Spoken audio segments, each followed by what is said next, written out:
Munene wa athukumi Kauntini ya Masaku Lawrence Ngovi niwamukunia maleve kana kumukathia Mutongoi wa chama cha Wiper Stephen Kalonzo Musyoka aiweta kana Kalonzo nowe Mutongoi eweka ula withiite aitetea akisia Mwenenthi kwa ivinda ya saa ate uvunyania Mwenenthi wa Kenya.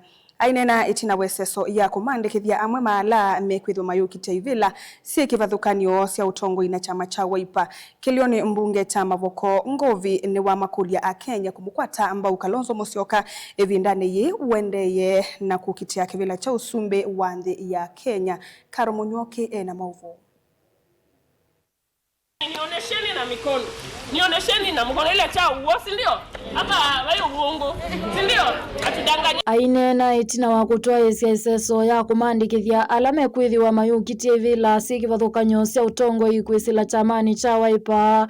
Munene wa athukumi va Kauntini ya Masaku Lawrence Ngovi ni wa mukathia Mutongoi wa chama cha Wiper Stephen Kalonzo Musyoka na kuweta kana Kalonzo ni wa Mutongoi ula withiite eyumitie kutetea haki cia Mwenenthi kwa ivinda ya saa ona itina wa kwathwa kunengwa utongoi ni serikali ya Kenya kwanza ndaesa kwitikila nundu wa kiungamo chake na kulea kuvuthania a Kenya. The number of years Kalonzo has been out trying to fight for fairness in this country, no other member of the united opposition has really been able to sacrifice as much as Kalonzo has been able to sacrifice.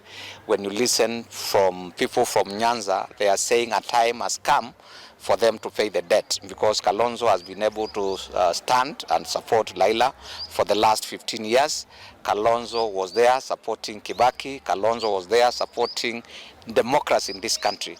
Okavindani kaungo vineo myaweza no kula kuya Kenya kumukwata kwako Kalonzo evindani wende na kukitia kivila cha usumbi wa nthi ya Kenya onyivanini munene ukite wa mwaka wa 2021 aiweta Kalonzo ni Mutongoi musio ula utonya kutongo sianesa nthi ya Kenya.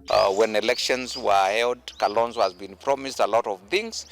He's been called to come in and work with the government. He's been called to come to be the speaker. He's been promised all goodies, but because of the interest he has for this country, he has declined all this. So I want to ask Kenyans to, for sure, for once, support Kalonzo and see what is this good dream he has for the country. Oingi Mutongoi wa muika chamani cha Wiper Umoja Julius ni wakathi ya chama cha Wiper aiweta tacho chama kila kisio na matana avikia ivinda ya usakuani ni makwithi wa mena maofisi maingi ma chama cha Wiper maa muika ni kana kwa ilia chama kiu. Wiper Party is one of the best parties that they have got the profile that they sell themselves. At least we are 70% in terms of the youth structures that we have in the whole country.